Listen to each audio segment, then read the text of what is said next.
I don't think you understand what I'm saying. I don't care what you are saying.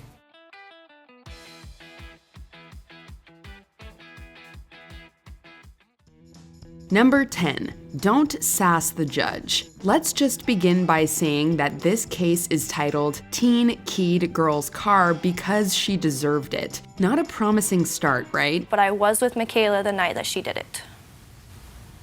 Your Honor, I actually have the text with Michaela, and she admitted to doing it. She said it was with a dog leash. We meet former cohabitants, Michaela and Sierra, who come to the court after the former scratched the latter's car. There's a bizarre and slightly tragic story about their living situation, but the part that qualifies this case for our list comes toward the end. Sounds like something out of Pinocchio and the land of lost children. Yeah. Because this is what the case is about. Your best friend was Nick. Yes. Your parents asked you to leave. You left. The judge is sympathetic to the defendant's troubled background and tries to offer her some advice. Michaela interrupts with what she thinks is a smart mouth question. And the only one who's going to have to live with the miserable life that you're creating for yourself is you. I have a question. Yes. You said you get paid to lecture me or not, so why do you choose to? Of course, it backfires when the judge replies to her fresh mouth, shutting her up once and for all. And you look like a reasonably intelligent young woman. You're certainly a nice-looking young woman. You probably have a great deal of potential. You're taking it and throwing it down the toilet. $684. Judgment for the plaintiff. Number 9. The judge catches a liar. You know how when claimants enter the court, they're asked to take an oath of truth? Well, you should probably be especially afraid of fibbing to this judge. You're going to tell me a story. Yes, ma'am. If it's the same story that you told me in here, I may or may not believe you. Do you understand? I understand. She suspects the plaintiff's story is false and gives him several opportunities to come clean. Still, he sticks to his guns, and even his partner backs him up. But it all falls apart when the judge suggests they make a call to the plaintiff's father-in-law. What is your father going to tell me? Yes. That he did? Yes. Fine. Let's get his phone number. That's not necessarily true, okay? That should have been his cue to stop talking and take the loss. But he continues to defend himself. Poorly, by the way. You see how easy it is? But ma'am, look, because the car was taken, There's no such word. Listen to me. There's I'm no sorry. such word as taken. No matter how well rehearsed your tall tale might be, Judge Judy can always sniff out a lie. Number 8. You can't always help stupidity. We're not entirely convinced that this plaintiff has ever watched Judge Judy before. Well, listen, if you chose to be a schlemiel and live that way, that's your issue. She chose not to be a schlemiel. She did live that way. Your Honor? You're not, hey!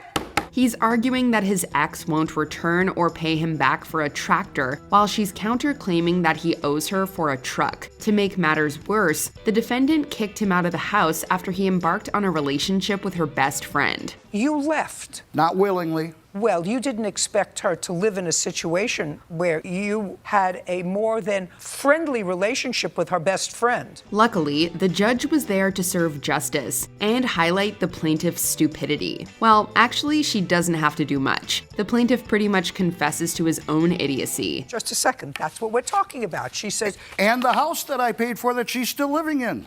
really? Are you really that dumb to put a house in her name?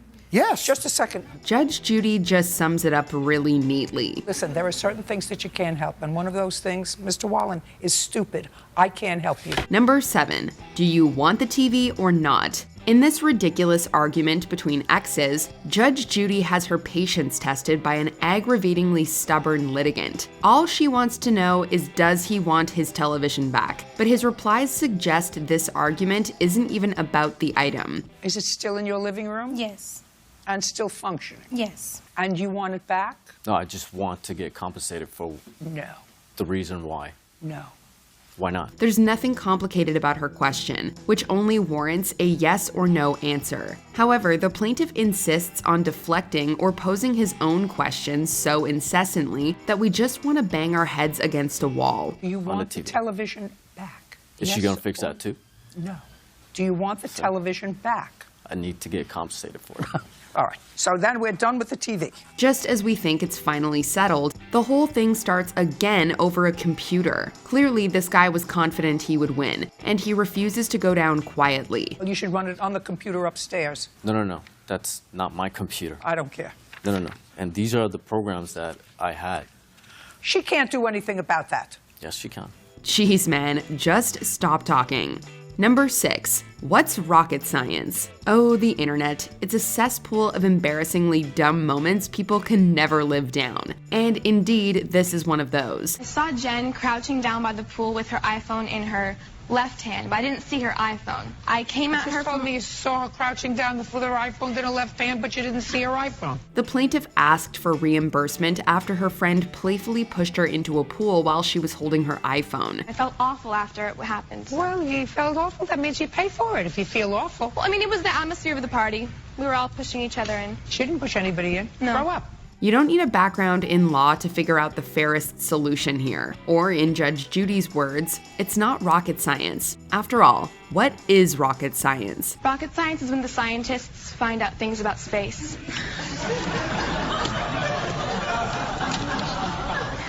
I think. We don't know whether to laugh or go, "Aw, honey," or sit her down with a Rocket Science for Dummies book. The audience chooses to laugh, leading the woman to timidly rethink her answer. Sometimes silence is golden. Unfortunately, she learns that the hard way. Number 5. Nothing gets past the judge. You know what sets Judge Judy's court apart from any run-of-the-mill courtroom? It's on television. This means everything you say and do is recorded, and that little weird thing they attach to litigants at the beginning is a microphone. You are not getting anything. Do you understand? Yes. Perfect. We're done. Thank you. Thank you, Your Honor. Thank you. Get the dog. Excuse, you may step out. What did he just say? Wait here. Excuse me? I didn't say nothing, Your Honor. I want to know what he just said. Clearly, this guy didn't get the memo because he rejected the judge's ruling under his breath. That you would be bound by this court's determination. When I ruled that she got the dog back, what you said was, she's not getting the dog. Did he forget that he was mic'd up, or does he not know how a microphone works? Either way, he awakens the judge's beast mode, and she reminds him of the contract he signed before appearing on the show when the case later gets recalled. We have a contract. Yes, Your Honor. You and this program. You abide by my decision, or we do a zippity-doo-dah for you, including getting you home. Do you understand? Yes, Your Honor. If you ask us, he got off lightly, but his idiocy will forever live in infamy online. Number 4. Guess who's not coming to dinner? This case involves 2 sisters and a deer who was in the wrong place at the wrong time. She wanted to go to the store. There was an accident. It was unavoidable. She hit a deer, damaged the car, and her defense is you should have had better insurance. Is that your defense? The defendant hit the poor animal while driving her sister's car and followed up with arguably the most rational decision. She waited for the authorities to, oh no, wait, she decided to eat it? Is that true? Yes, ma'am, and she even offered me some, but I'm not having rigor mortis stew. It did not have rigor mortis, so I went back. At least she was kind enough to offer her sister some, but we guess she just doesn't have a taste for rigor mortis stew. This whole exchange is hilariously unhinged, and we don't know how everyone got through without collapsing in fits of giggles. You know, we talked about it and looked at everything, but then the next morning she come over there just hollering at me, banging on my door, telling me how I owed her and all this, and I've helped her with a lot of stuff in the past. And maybe they feared they'd end up with a dinner invitation too.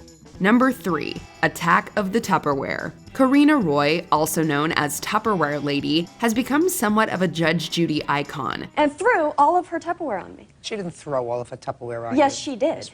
Yes, How did she did. Miss Roy, you're standing there, so what you telling me? She took out each piece of Tupperware from the cupboard and threw it at you? We're not sure exactly where she thought she was, but it can't have been this judge's courtroom. Her animated storytelling is so incompatible with the tales she's weaving that we can hardly believe our ears. Then she kept standing there and screaming, you know, how dare you, and don't you dare, don't you even dare, Karina, shame on you, shame on you. Her tone is unnecessarily dramatic, and every detail is accompanied by theatrical arm gestures. And over Tupperware. Who knew that containers could be the source of such drama? She's leaning her whole body into me, pointing her finger in my face. How dare you? Don't you even dare. Shame on you. That's it. I want you out of here. And she hit my head.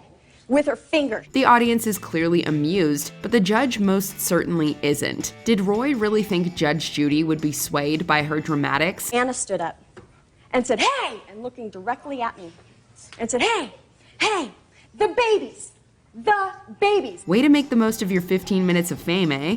Number 2, loserds. Just a little Judge Judy 101. When you pay this courtroom a visit, you check your attitude at the door. Do you get it? Do you get it? They're manipulative. She's a problem.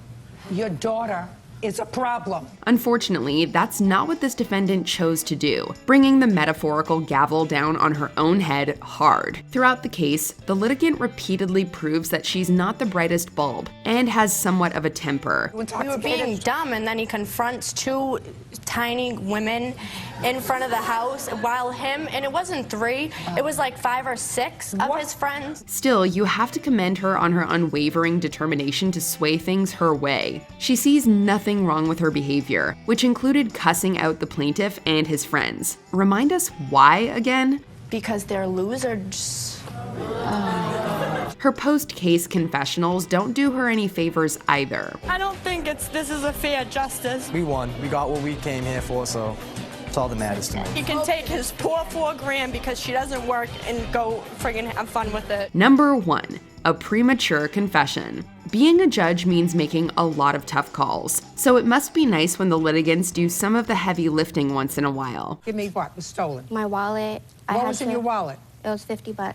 Okay. I had to replace all my IDs. I had gift cards in there. This infamous case sees the plaintiff, Ginny Paradesa, accuse the defendants of stealing her purse. She provides the judge with a list of stolen items, unexpectedly assisted by one of the men who's denying the theft. My earpiece and a calculator. There was no earpiece in her mail. I love it.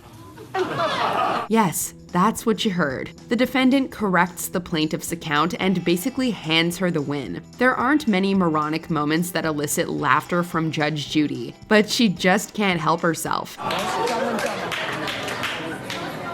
Judging for the plaintiff for the amount of $500. That's what I think it's worth, madam. Goodbye. The case is decided incredibly quickly after this, but these two were branded Dumb and Dumber for a lifetime.